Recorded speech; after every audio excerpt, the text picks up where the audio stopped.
Assalamualaikum warahmatullahi wabarakatuh.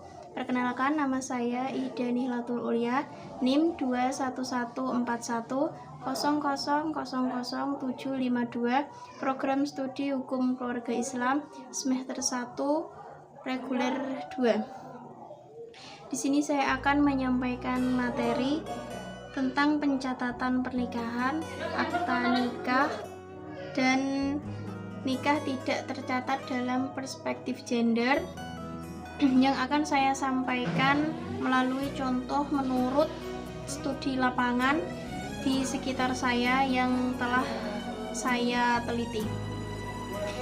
Jadi langsung saja, di sebuah desa X ada seorang wanita yang berinisial A yang berumur 15 tahun yang masih berstatus sebagai seorang siswi SMP.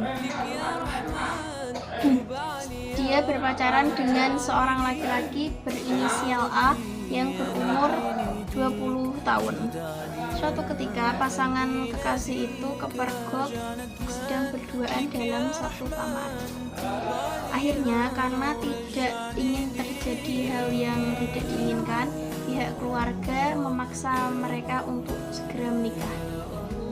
Namun ketika hendak mengurus pernikahan di KUA setempat, pihak KUA tidak bisa menyetujui permintaan mereka karena salah satu calon mempelai masih di bawah umur, dan itu melanggar Undang-Undang Nomor 16 Tahun 2019 bahwa perkawinan hanya diizinkan apabila laki-laki dan perempuan telah berumur 19 tahun.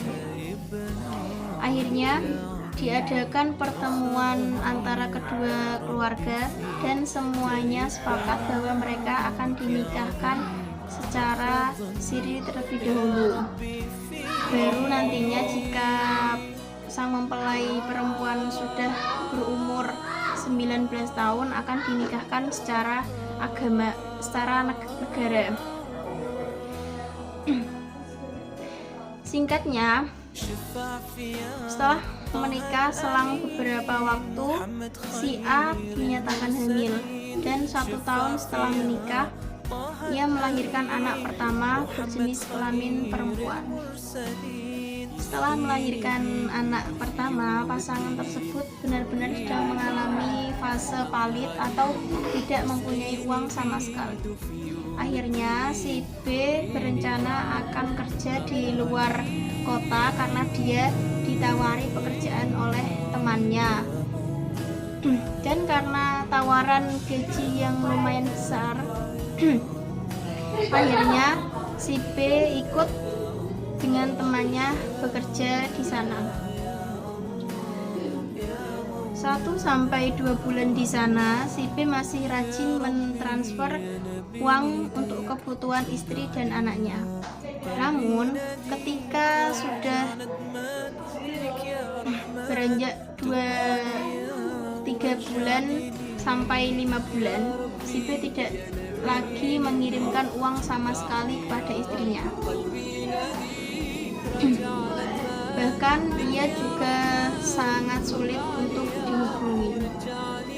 Menurut cerita dari teman si B ini telah berselingkuh dengan orang lain di sana, dan uang yang seharusnya dikirimkan untuk istri dan anaknya malah digunakan untuk berfoya-foya dengan selingkuhannya.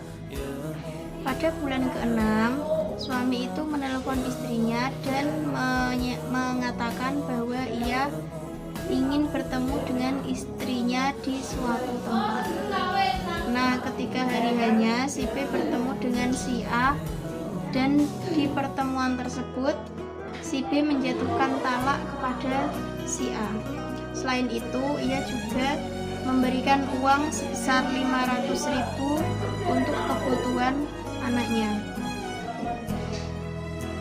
Setelah kejadian tersebut, si A ingin meminta haknya serta anaknya, tetapi karena pernikahannya merupakan pernikahan siri, maka ia tidak bisa berbuat apa-apa. Dan semenjak pertemuan terakhir itu, Sampai sekarang si B tidak bisa dihubungi serta tidak peduli lagi dengan kondisi anaknya. Sekian, terima kasih. Wassalamualaikum warahmatullahi wabarakatuh.